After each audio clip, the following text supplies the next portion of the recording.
Hey guys, so this is gonna be my first impressions of the first episode of the Ancient Magus Bride. Now, before we start, I just want to mention two things. Thing one, although the premise does sound like something that you would normally see in an online role-playing community, we all know those kinds of role-playing communities is actually kind of wholesome, and it doesn't really go in that direction. It hints it, but it doesn't really go that way. And how do I know this? Well, because of thing two. I've actually read the manga from a public library, and this was way before I even thought this would become an anime, so I'm kind of excited for this.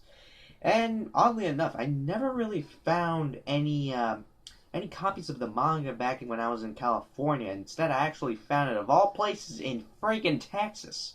Yeah, that's right, folks. I'm actually living in Texas. You could probably look at it right there from the thumbnail. But yeah, I actually read most of the manga, so I kind of already know what I'm going into. Now, oddly enough, the OVAs, it starts off with explaining a little bit of backstory, a sort of a prequel, and it does kind of work well, and it does kind of, it gives us a little bit of information, and I think that's kind of how the writers were thinking, let's give people a little bit of a taste, that way they're not as confused.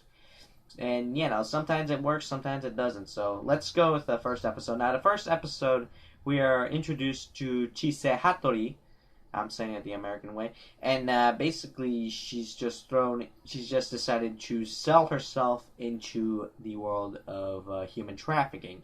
Specifically, to be auctioned off, of all places, in London, because I hear that England was actually the first country to outlaw slavery, if I'm not mistaken.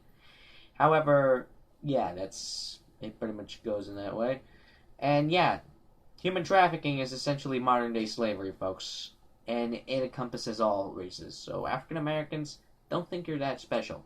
Sure, antebellum slavery, that's your thing.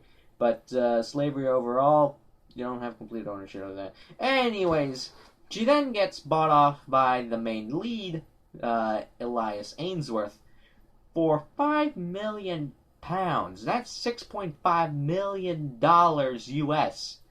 Yeah, so yeah, he paid a pretty penny for her.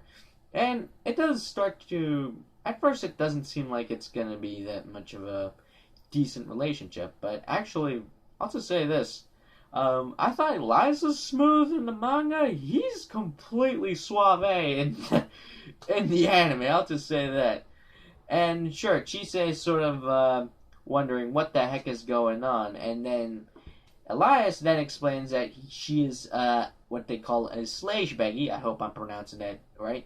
In which not only does she have the ability to draw in magical energy, and she's basically like a magic battery, but also that it's part of that, but very rarely, that she actually does have the ability to see other things that normal people wouldn't see. Typically magicians would see this. And yeah, that's basically been a curse for her for a long while, but now it's actually going to be shown into a more beneficial light. And that's pretty much the first episode. It kind of goes the same way as the manga, in the sense that she meets some Ariels, they lure her away, she backs out of the lure, and basically almost gets kind of semi-rewarded, semi-scolded by Elias. And this is where he declares that she is going to be his apprentice in magic, but not only that, but she is also going to be his bride. Hence the name, the Ancient Magus Bride. So yeah, I'm honestly kind of excited for this. Again, I read the manga; it's honestly pretty good, and from what I've heard, even the original creators are pretty passionate about it. So I feel like this is actually going to be a good anime. And yeah, I'm very excited. I very much want to see how this goes. And yeah, I think the overall Chise and Elias relationship is going to be pretty cute.